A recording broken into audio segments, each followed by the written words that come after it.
Can you hear us okay? Yep, you're coming through loud and clear. All righty. Hello, everyone. Welcome. How you doing today, One Feather? Really good. It's a beautiful day here in the neighborhood. Temperatures in the 70s and slightly overcast, but there is a little bit of a hint of autumn in the air. Oh no, already? What? Mm-hmm. It's like change always comes. What's up with that? Well, this is that good change because we're moving toward apple harvest time, and all the apple orchards in the area are amping up now, getting ready to start picking apples, and before long the pumpkins will start appearing, and we will have completed another rotation around the sun. Wow. It's funny how he makes sense out of all that. It makes sense. It does. It does. And that's one of the things that I like about the Course in Miracles is the more you work with the Course, the more you just kind of slide into a comfort zone with the way the apparent reality is unfolding, because you know, underlying that, you're all at rest in God. And no matter what the advent of the seasons may bring, whether it's, you know, snow and ice and thunderstorms or tornadoes or hurricanes, we are always at one with God, and there's nothing to worry about. It's true. It's true. It's nice to have change, you know. It's like our obsession with change. We almost like crave it. You know, you get stuck in one place or one routine, you start going crazy. So it's nice to have things mixing up naturally, just flowing into a different temperature, different activities, different food comes into play, and it's nice. It's nice. Yes. And even like the world, with technology and ways of growing as it is now, I mean, we're trying to make it all the same in a fashion of, you know, just get rid of or make it possible to have this all year around, this food and that food, and make it possible to have the temperature just exactly how you want it in your house all the time, and regardless of what the temperature is like outside. And it's funny, it's like we don't even notice what drives us crazy. It's like the whole reason we have the world is a retreat in the first place from being the same, which, you know, sounds unusual. It's like, well, but it's all love. What do you mean? Why would we want a retreat from pure perfection? Well, it was a momentary thought, but it did have consequence. And, you know, that's the thing about the Course that gives me a deep sense of assurance. There is a passage in the Course that assures us that every beautiful sunset we have ever witnessed, every amazing flower that has ever blossomed, that has captured our heart, and every beautiful symphony or piece of music ever written, it's all permanent within us in that state of love, because it was an expression of love. So all that is beautiful and that is, you know, truly an expression of divinity, we will carry with us through eternity. Nothing is ever lost. But here in this lower realm, the illusion of loss is pervasive. So it all seems like, well, the flower withered and died, and you know, the seasons changed, and everything has ended. But the truth is that love will never end. And the thing that is at the core of all of these beautiful manifestations is something that has always been a part of who we are.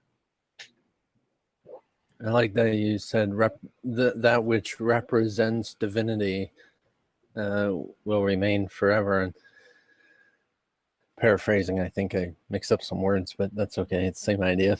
And yeah, I would say it's a lot like that. That even now, even in these lower realms, as change seems to be happening, like it's so easy to think of divinity and God and even that which is eternal and ever changing as something you're in, you know?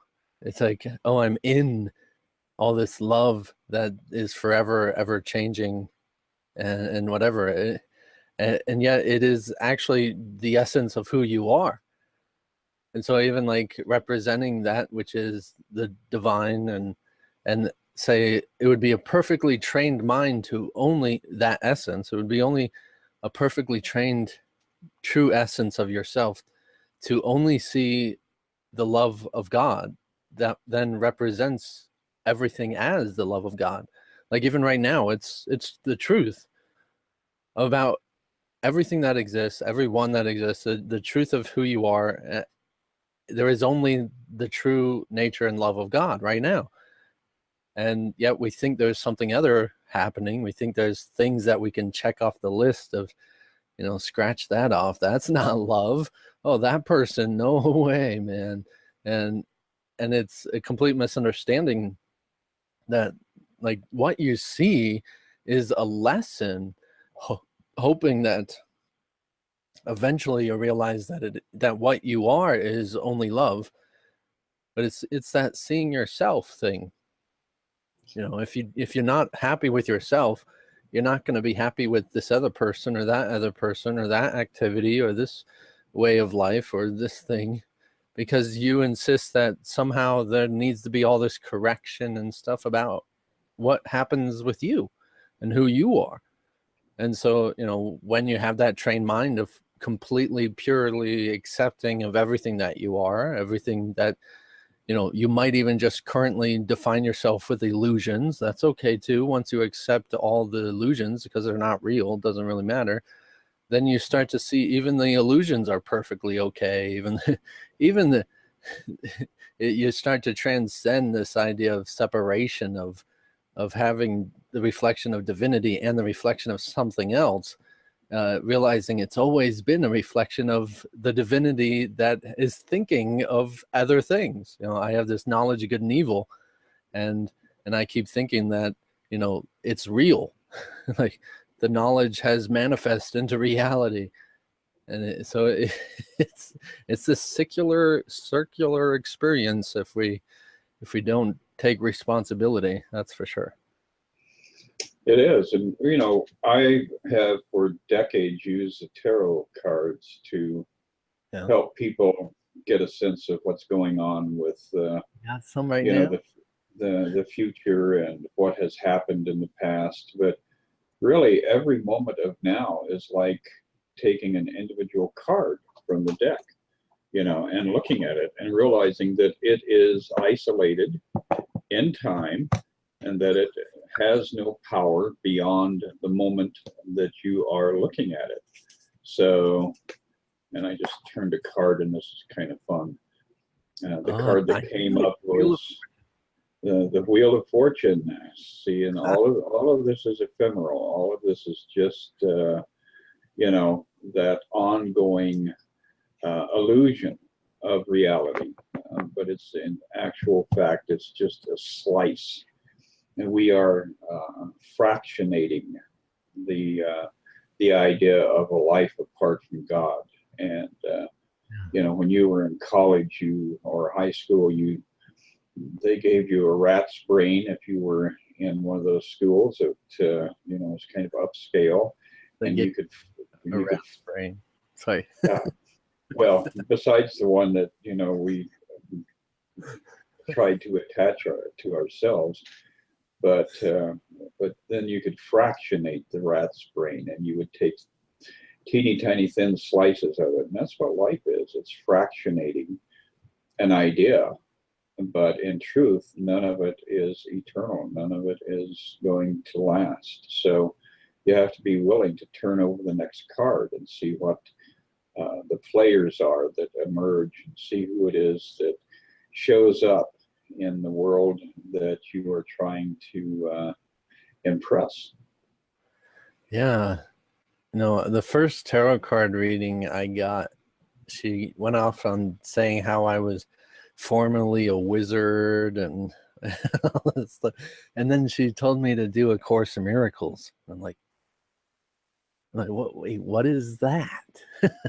What is A Course in Miracles? And she's like, I don't know, but and she was explaining all this, that you really need to do it. It would be really good for you. And then she can't tell me what it is. And so I went online looking for A Course in Miracles, and I was looking for something, I was filtering out books. I was looking for like a month-long course, a year-long course. Maybe I'm got to go to this shaman or some sort, or this guru, or get a course in being miraculous. And it wasn't till the very next week I walked through Barnes and Noble, and there it was. I wasn't even looking at the time, and there it was. Oh, look, it's called A Course in Miracles. Wow. And that's how I found A Course in Miracles, was through a tarot card reading, which is fun. Yeah, that's great. And a lot of times, especially people who are practitioners of tarot and astrology and that sort of thing, they are unconsciously committed to giving you the message that you need to hear in the moment. So because the message isn't necessarily a part of their world, a lot of times they'll offer you an idea or a thought or a suggestion that is meaningless to them. And then you turn it around and say, well, what is A Course in Miracles? And like she said, she was oblivious to what it actually was. But the truth is that Spirit was acting through her. She had surrendered herself to that idea that being in service, she could achieve, what she needed, as well as getting people directed toward getting what they need.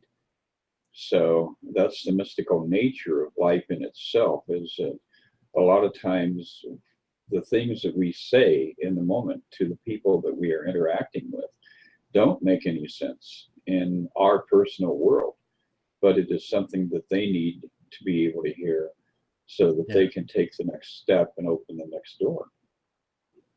Yeah, you never realize how much even just one line could impact someone's life. Just it'd be the perfect thing that they need to hear to just throw them on a different path, or just expand their mind or something. I mean, you don't have to try, like you said, with the course or with the tarot card readers, that all you have to do is want to be helpful, want to be truly helpful, and just be there to represent the Spirit, and just allow it to happen, and say what you're going to say, be what you're going to be, do what you're going to do.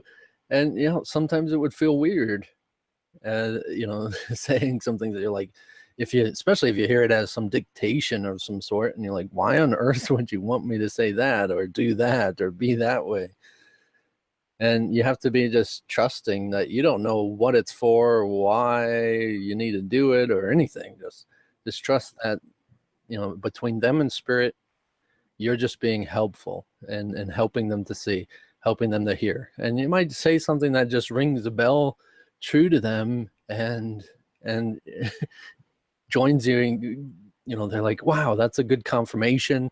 I felt intuitively about that the other day or earlier today. It's amazing that you're saying that. And just something like that was, it's not like me or you, it's just the one who sent us, right? We're here to represent He who sent us. Exactly. And I have a little story about a client that I had that happened, God, 20 years ago, I think it was, 15 years ago. I had a client who was a regular. She would come in once a week or once every 10 days and get a reading. And one day in the middle of a reading, I got this flash, and I said, I don't know, if you're even open to this, but I just got the strong feeling that you are going to be moving to Atlanta and that it's going to be the best thing that ever happened to you, and your life is just going to explode in all directions. And all of a sudden, she stopped coming in, and I didn't hear from her for, I don't know, 8 or 9 months. And one day she showed up at the store that I was reading in, and she said, you know, when you told me that I was going to be moving to Atlanta, I just really was not willing to listen to that. She says that was the most idiotic thing anybody had ever told me, because I had no intention or desire to move to Atlanta.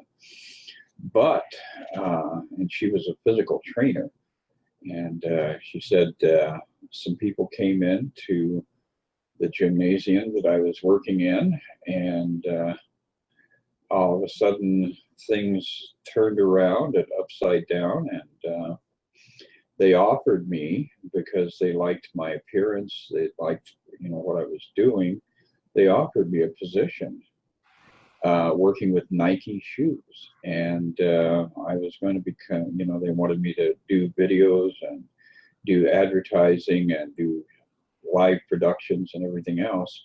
And in order for me to take the job, I had to move to Atlanta. So I'm just up for the weekend visiting, and I thought I would let you know that even though at the time that you told me I was going to move to Atlanta, I thought you were completely and totally out of your mind. And now that my career is in the clouds, it's really stellar. I just want to thank you, because Atlanta turned out to be my pot of gold at the end of the rainbow. That's cool. Yeah, it's amazing. You gotta be just willing to say it. You know, if you didn't say that, it wouldn't have triggered with her in the same way, you know? Right. It did effectively make her even more convinced that the spiritual aspect of life, that the realm that we're not consciously always inhabiting, is a real and tangible realm.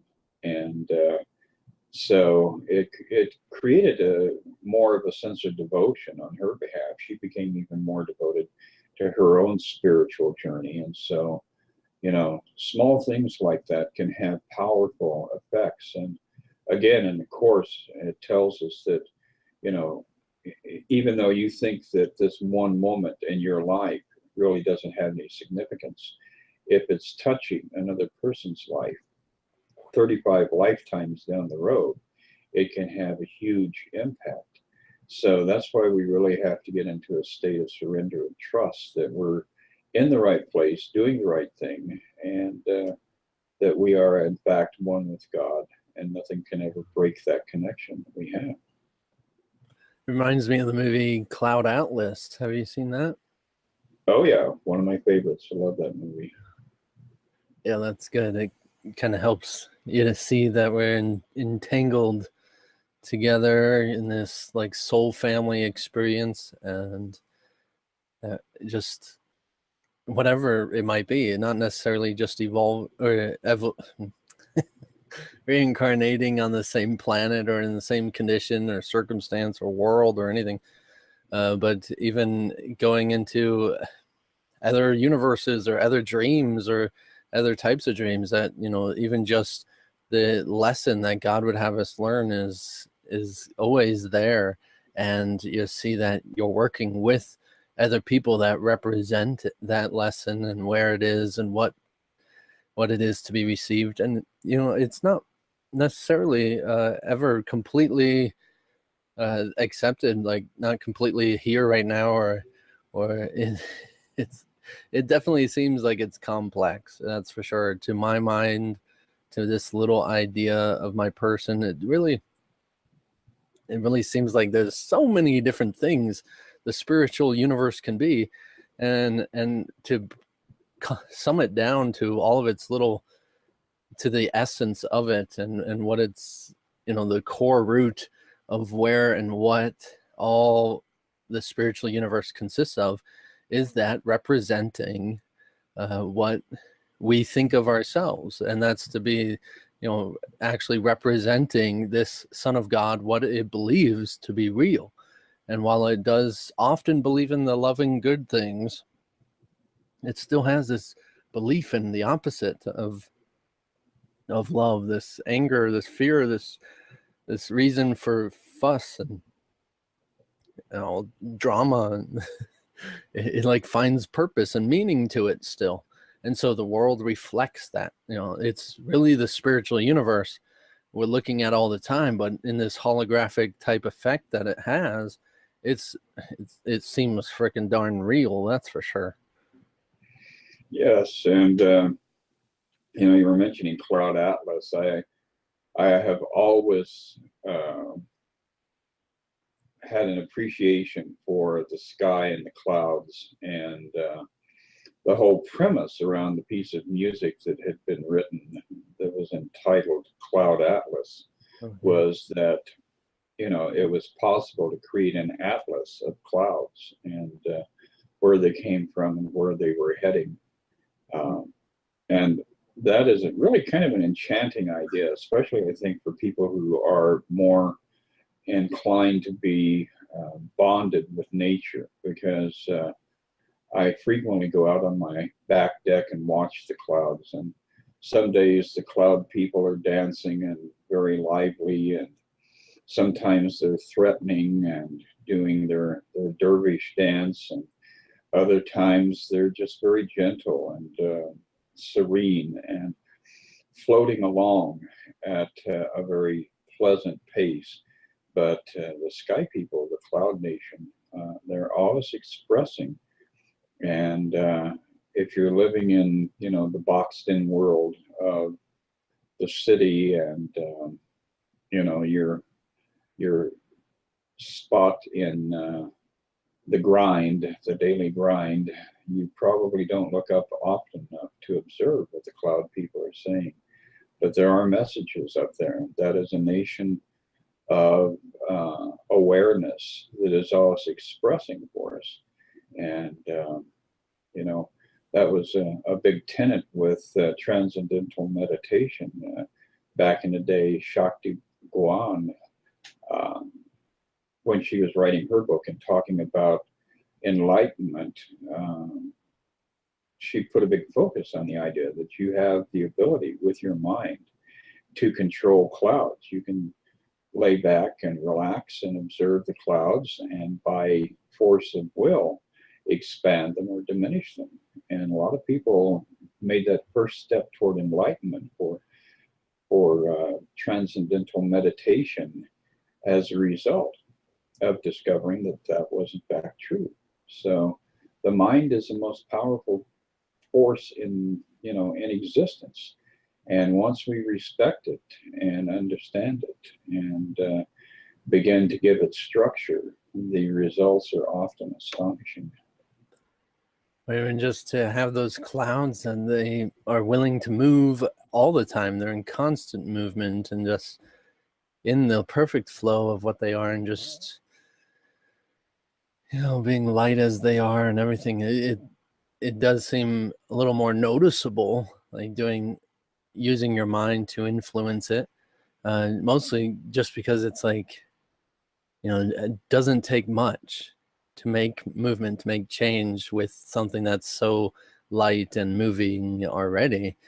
But in the same sense, it's more just a practice to recognize that it's happening all the time, and it's happening everywhere with everyone and everything. Things are, heavy things, mountains. We're moving mountains with our minds all the time, and we have the capability of doing that. But the beginning of such an idea, clouds, is definitely a little easier to believe in when you see it happen immediately. But it is all because essentially it is one in your mind, and we're in this dream of ideas and thoughts, and it does take that believing in something greater, something more about yourself to influence within it. I got to believe there is a dreamer in order to influence the dream. Yes, and one of the things that always comes up around, experiences of this sort, you can actually witness it yourself and then go ahead and dismiss it and walk away from it saying, oh, that was just coincidence, it was silly.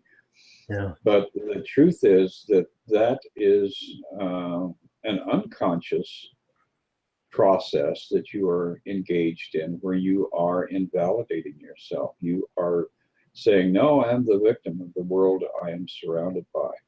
So, then you have to stop and take two steps backwards and give some consideration to the fact that you really are not the victim, that you do have the power to do these things. And when Jesus told us, that you have that capacity to say to the mountain, get thyself up and, cast thyself into the sea, he was not in any way being enigmatic. He was stating an actual fact. But once you arrive at that level of awareness, you also realize there's no reason to take the mountain and throw it into the ocean, because that's going to disrupt, everybody's experience of the journey to awakening. So we have to really look at motivation, and we have to look at culpability. Are we believing the lies we're telling ourselves? And are we willing to step away from those lies and say, no, I created this world. I am immersed in it. I am surrounded by it. And, it's feeling either really wonderful or really horrible.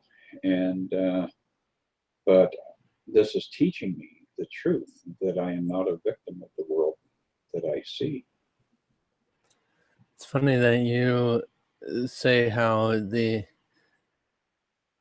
what is it? You were saying how it invalidates yourself, and as far as the power that you have, which is true.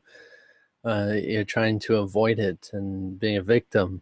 But I would almost say it, and it means the same thing. Say it the opposite way.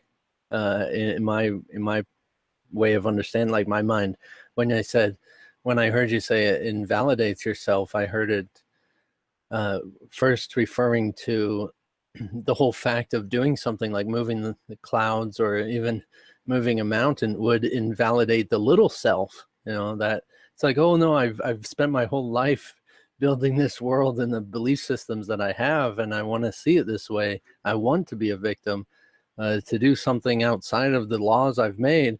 That I'm gonna. What structure do I have if all of a sudden the laws of physics break? Uh, who am I if all of a sudden people are flying and all this stuff? Now I don't know who I am. You take that from me. Oh, microphone. Yes, well, we do have a lot of instances of that too. We hear stories of people in Nepal and Tibet and parts of India who lived to be 150, 200, 250 years old. You read autobiography of a yogi by Paramahansa Yogananda. Some of the teachers that he encountered had lived for centuries and appeared to be, very young and healthy. When you see these things pop up in the news feeds around the world, they all show this haggard old face, and talking about how somebody is so ancient, and yet there is a whole culture scattered around the world of people who have been on the planet for extended periods of time, who are young and youthful, and even Saint Germain has, eluded time, and according to the stories around his existence, remains young and healthy. And so, again, it's all what you are willing to accept. And there is so much resistance that we have to the idea that death has no power and that time has no power over us. But we have to be living our spiritual identity and using the body like a vehicle to drive down and pick up a dozen eggs and a loaf of bread every once in a while. So when we're using the body in that sort of a way, the body is not going to show the effects of time, simply because we are not misusing it. We're simply using it as a platform for communication, for interacting, and for helping those around us awaken from the dream that all of a sudden, plunges them into cancer or plane wrecks and train wrecks and all of these other things with the outcome of death. So we're the voice that is saying, no, death is not real. You will wake up from that experience and do it all over again until you are willing to reject the idea that you are separate from God. Yeah, that sounds good.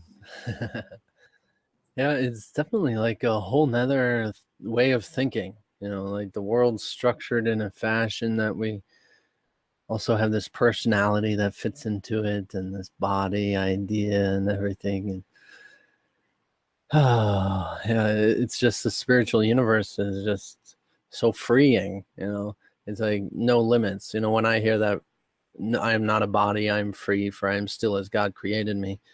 I hear something along the lines of, I'm not a body bound by laws of physics and the world, and that I'm free to be anything that I want to be, anything that I see myself to be. And that's simply what the relationship of God and myself have, is just to simply experience and represent a current decision as if it is real, as if it is true, and to persuade ourselves to finally making greater and more decisions, a higher percentage of awareness of that same truth that the ultimate of infinity and eternity has for us, that we can experience. So that's what I choose. Is I choose a little further greater percentage today. Yes, well, that's a good place to reside. And, one of the things about this world is that whatever we resist, we perpetuate. So we're pouring fuel into all of the things that we fear, or that we are unhappy with, or that we feel unfulfilled by trying to fix them, by resisting them. And the real way to resolve things that appear to be aggressive and appear to be overpowering is to simply let go. If you let go of your body, even for a millisecond, you're going to let go of this false sense of self. You're going to let go of the ego. And that's all it takes, is a millisecond to step out of being Joe or Tom or Mary or whatever. That's the key to being able to reclaim the power. Because once you cease to be who you think you are drawn back up into that awareness of the true I am, that which is, really indefinable. And you can't put it into a container. You can't give it a designation. You experience that realm of totality. And that's where you reclaim your power over the world that you are experiencing. So all of the people who are out there in the streets protesting, and all of the people who are, sitting in their basement, huddled in fear with expectation of a strike from North Korea, nuclear annihilation is just around the corner, they're actually making that experience more real for themselves. And so the way out of the mess that you are experiencing right now is a very gentle path. It is walking through a field of lilies with the sun bright and shiny overhead and a beautiful blue sky, and being able to, enter into that field and find that stream that runs right through the middle of it, and lay down by the stream and just gently allow yourself to merge with all that is, to stop thinking about me for a moment, and to put your attention on, that bright blue sky and those lovely white lilies that surround you, and use that as a catalyst to step away from the person that is driven by fear, that walks and talks and thinks in fear, and yet the fear is something that they have managed to place upon themselves as a yoke. You know, they are the oxen, they are the burdened beast, and it is by their own choice, which is unfortunate, but that's what we're here for, is to point that out. Yeah. Yeah. It's tricky too, because I mean, as far as my experience with massage therapy, for an example, it's like you tell someone to relax, and I'll just relax your leg, I'll hold it, I got it. You know, throughout getting massages during going to school, you know, let's say 10 years ago when it was, and you know, I learned how to relax. I learned how to not care if they're gonna drop my leg or my arm or my head even, and thinking, you know, coming to realize how often I try and hold it, you know, or you don't even realize you're doing it, but you have this natural condition to hold and just tense up when, you know, especially when someone lifts up your hand or something and you like think they're going to drop it. Just as an example, you know, can you really be completely relaxed enough to, and even beyond that, enough to, you know, fade out and float out of the body? It does take some training and I would say distraction techniques, or refocusing techniques, from what you insist usually. But it happens so often, like giving a massage. It's just, you know, we're so conditioned to being tensed and to being holding it, and we want to be in this world. So, you know, it is a condition of, if you don't want to die, you don't want to flutter out of existence, you got to hold on. And you do that tensing up your muscles, hold on. You know, I can't just accept and relax. That would be the end of me. Right. Well, and underneath all of that apprehension, all of that negative expectation, it all boils down to one very simple thing, and that's trust. You know, and without a really clearly defined sense of connectivity to the divine, it's impossible to have trust. You have to believe that God is there with open arms as you take that leap off of that 10,000-foot cliff, and you know that the arms of God are going to catch you. And that is where we have to get past our addiction to the senses. You know, sensuality is one of those things that the more we indulge it, the more it becomes like a tomb. It, you know, is a situation where we believe all of what our senses are telling us.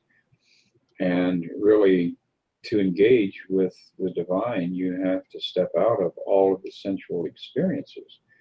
And then all of a sudden you enter a realm where sensuality is irrelevant, because you're no longer, you know, feeling this or smelling the flower or thinking about, you know, all of the different ways you approach an experience. You fully become the experience of life itself. And so within this magnanimous kind of environment where you have expanded beyond all of the definitions that you have given yourself, you realize that sensual input, a sense of sight, a sense of hearing, a sense of smell, all of these things that you are so grateful for become absolutely meaningless in your true state of being. So it's kind of fun how we've set up this universe that we're playing around in, so that it entraps us in such clever ways. But you know, once we start the journey, once we start to lift our sight, a little bit higher. Then slowly, piece by piece, we're able to disassemble the prison that we have created for ourselves. Yeah, it does give us an indication of what dimensional focus we are and what we have. And it has taken years of meditation for me to actually, find a distinction between, what is my consciousness and what is the sensory perceptions and how they're different and where I am. And same with the whole soul idea is, how can I distinguish the difference between the sensations of the world and the sensations of moving and emanating energy? And it ultimately comes down to that I'm identifying with and defining specific terms and specific words and specific ideas to these sensations. Like, I know the difference between smooth and rough, and I know the difference between a shape of a cup or a pencil, and how and why. Like, we actually think there's a specific energy that is this density that makes a cup, but it wouldn't be anything if it didn't represent an idea of a cup, and that actually has no real more density of energy than the space around it. All that is setting it apart is the idea of that. And if we applied that to our relationships and to everything, that really it's all still one big thing. And we're just choosing to see it a certain way, or see it differently. And as many of us are in a physical world perceiving physical things, we have this addiction to thinking and believing, not just that we're right on some level about answers or anything, but that we're right about what we're seeing. Yes, that is grass. Are you sure? Yes, that is a tree. You're positive about that? You want to question everything, because ultimately, if you see it as physical, you're essentially wrong. If you want to be focused on the spiritual world, for an example, or even the Christ consciousness and awareness of God, to those ideas, there is no trees, there is no grass, there is no cup. It's far more. And I think at the bottom of all this is there is no God as you have defined God, because True. Again, all of the sensual experiences we have cause us to create, this idea of what a cup is and how we can use a cup and blah, blah, blah. And that goes all the way up to the top of the pole. And then all of a sudden, Jesus was crucified. He was a man, the body was broken, and that was the end of the story. And God is this guy with a big beard sitting up in the clouds, throwing bolts of lightning at people who, piss him off in the moment. So in order to unravel the limitations that we have placed on God, we have to be willing to start with the most fundamental level, which is stop, giving a definition to everything that you are experiencing in the world around you. See it with new eyes each time you encounter it. And that opens you up to the recognition that God is so much more than the definition that you have created of God.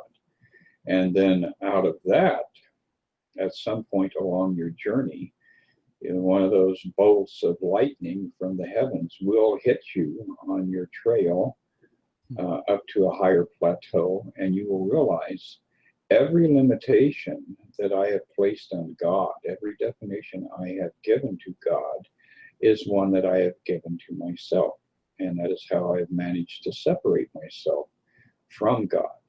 So then you can start to make that journey into the presence of God without any preconceptions, without any expectations, and to enter into a realm of trust and discover a level of love that is so astonishing and that is so indescribable and is so unrecognizable in this realm, that it will truly transform your existence on every level of your life.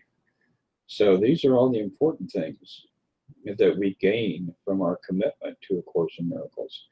And it definitely, you know, can be demanding at times, because the whole thing is we're giving up all the things that we thought had value to us. And as we do that, we discover, oh my God, I'm bigger, I'm lighter, you know, I can do more, I can see more, I can hear more, and most importantly, I can love more. And well, beautifully put and said. And then, yeah, you know, we're watching Game of Thrones right now, occasionally taking a while, but we're in season 6, I think. But there's this whole church that's kind of starting to take over this 7-pointed star thing, and is taking a lot of the royalties and trying to get them to confess their sins and all this stuff. And you know, when you realize what's going on, how they, not just their activities, but what they, you know, feel like they shouldn't share or shouldn't say, you know, things that they feel guilty for or believe is in the way and so on. It's interesting because I almost like forgot how people keep things secret. You know, like I'm going through that process and going through my whole experience. It was an idea. Like there was a point where I did believe that I needed to keep secrets, and you know there were some things that were embarrassing or that I didn't enjoy, or that people would get me in trouble for, or God would hate me for, or something like that. We have these private thoughts, and once you realize that the only reason I'm keeping them private is because I think I'm separate from them, but you know I'm not really separate from them. So keeping them private is only hurting yourself. And in this, you know, realization of confession as it's used in churches and stuff, of it really is the recognition of just let it out. Just say it. It's a story. You don't need to believe it to be real. You know, you don't need it to control you, and you keep making decisions trying to defend and protect you from what would happen if everybody knew. And you know, it's like just get it out, just let it out, and realize that it's not real. You know, then it can't hurt you. It can't, you know, and as many trained mind and mighty companions like us, you know, even sharing these things with us, we just laugh at it as much as any other joke, because even though your life is very serious, it really just waters down to ultimately just being this joke. I mean, you think you're a body that did these things. I mean, that right off the bat is humorous. So Yeah, hopefully you can find the humor. and oh wow, a lot of feedback coming through for some reason. I don't know what's with Hangouts, but it's doing something with me too. I get really loud and really quiet all of a sudden. I don't know what's. It only happens with Hangouts, so I don't know. Yeah, well, Google, in their effort to rule the world, their flaws come out every once in a while. But along the line of that thread of thought, you know, that brings us back to what happened in Charlotte last weekend with the Nazis and the anti-Nazis and all the different people who want to be victims of the Holocaust and victims of slavery and victims of, you know, white irrelevance, and living in the fear that the white people are going to be consumed by the black people, and this people are going to be consumed by that people, and then the trail leads from Charlotte all the way up to Washington, D.C. And we have all these stories that we're buying into about Donald Trump being the Nazi, and the Nazi theology or ideology being something that we need to be fearful of. And really, that's what it is. It's keeping all of these stories alive. It's the resistance to these stories. The people who throw themselves in front of, you know, the stormtroopers as an act of protest, or the stormtroopers who attack this group of racially profiled people. All of it ultimately just keeps the story going, keeps the ball bouncing. So if you really want to do something that is profound in changing the way the world is working, you can drop the story. You can look at it and say, pardon me. He's dying over there. And recognize that none of this is real. And so there's no reason for these secret fear thoughts, and there's no reason for these defensive positions that we immediately take when it seems like something is, you know, in pursuit of us. It's true. You know, I don't know. I'm not up on the news. You know, if Elmo doesn't talk about it, and if it's not in cars or planes, then it doesn't usually get to me. As far as right now in life. But you know, it reminds me of having children fighting with each other. That one of them's teasing, and teasing is just to get an arouse out of somebody, and as they're fighting, they're saying, no, stop, teasing me or whatever, for doing that, poking me, or they do it more. You know, it's just like that. It really is. That, you know, they want to get that arouse out of you, and it's funny. It's you know, that reaction that you give. It's like, look how upset you get, and they just keep poking you or doing something. And when you stop acting or reacting to it, you know, it naturally stops, because they're not getting what they wanted. You know, and it's the same thing with the entirety of the world. If we wanted to jump to that if you stopped reacting, which a lot of people would define this as simply laying down and dying, but if you stop reacting in that fashion to anything, and you stop reacting to the sensation you call hunger, you stop acting to anything the sensation of breath or anything, and you will fade out. The whole universe would disappear in that fashion. But it does sound, it definitely sounds, and as we've structured that in our minds, holy crap, he's talking about just laying down and dying, letting himself die. That's crazy though. And it does seem that way, but through meditation is ultimately the practice of letting go, and letting go little by little to eventually, you know, have nothing left to let go, and you simply, wherever you are, out. Yeah, wherever you go, there you are. And and if you're everywhere all at once, then you're living the good life. So that's the beauty of the way it works. Gandhi, of course, was kind of the master teacher as far as passive resistance, and not picking up a club and wanting to, you know, counter your oppressors.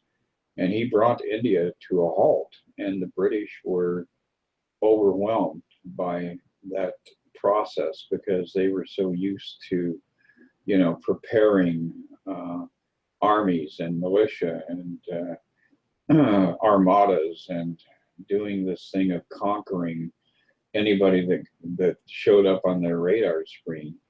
And it was humiliating to the British Empire when India made its stance against them. And a lot of people don't understand that aspect of history, but whenever you have an aggressor, if you resist the aggressor is empowered by that. That's like giving him or her or it, you know, a juiced up form of vitamins and minerals to empower them. But the minute you all just sit down on the floor and say, well, go get your own fucking can of orange juice and empower yourself, then the whole facade crumbles and the whole situation turns into, a debacle on the behalf of Britain. And it took Britain 4 or 5 generations really to process that out. I think they still, to a small level, feel the sting of that kind of a massive defeat because they didn't have an enemy that they could enslave any longer. When the slaves sit down and won't harvest the crops, then the world gets turned upside down, and you have to drag your ass out in the field and get your own wheat and pick your own apples. Yeah, that's really like the only thing that would drive slavery. You see whips and everything like that, and all this pain and the threat of death. And if you no longer fear death, you can't really be controlled. If you no longer fear pain, or if it's not the same thing, then you can't be controlled with it. And you just it would be a very unique situation. I, of course, have not been in the position, literally, physically, of being whipped and attempted to be controlled and try to get to do things. So I really don't know what I would do, but I do have some sense of pride that I think I would attempt to resist for a while and fight back. And who really knows what you're going to do until you're in the situation yourself. And I think that's part of what's being in this world and opposition is all about. It's like you think of yourself as high and mighty God. Let's see what you're going to do here in this world. Try this one out. Well, but I think at the same time, all of us have had experiences in previous lifetimes where we were, the masters in one lifetime, the slaves in another. And that's kind of, as we're drawing up on the top of the hour, kind of a good way of coming back to, what we started to dialogue about, how this thread got started, which was the idea of Cloud Atlas, and how, you could see the oppressor in one lifetime becoming the oppressed in the next lifetime, and how it just goes on and on and on. And finally, as the grand finale, they're on a different planet in a different solar system, looking out across the stars, and suddenly realizing that all of these stories that they had been telling each other about themselves and about each other were just that. They were just stories. And we can depart the earth, we can depart the solar system, we can depart the universe, but we can never depart the act of being. And that's at the bottom of, that's the foundation of all existence, is the godness within us, the beingness that we actually are. Well, thank you, One Feather, for being here and summing it up so beautifully. Yeah, we can't escape ourselves. And even though that's kind of what the world was an attempt for, it's like, oh no, I will forget myself. I'll show you who you're showing. Anyway, it's fun. Thank you all for tuning in and being here. And if you want to contact either of us or find out where our information is, onefeatherjournal.com, is that the one you're giving out still? Or yeah, I'm doing that, and I'm also doing the miraclewithin.org. So you can have an orgasm at the miraclewithin.org. Miracle Within Orgasm. Okay. And I am available at openandclear.com. All right, thank you guys. Have a beautiful day. Bye-bye.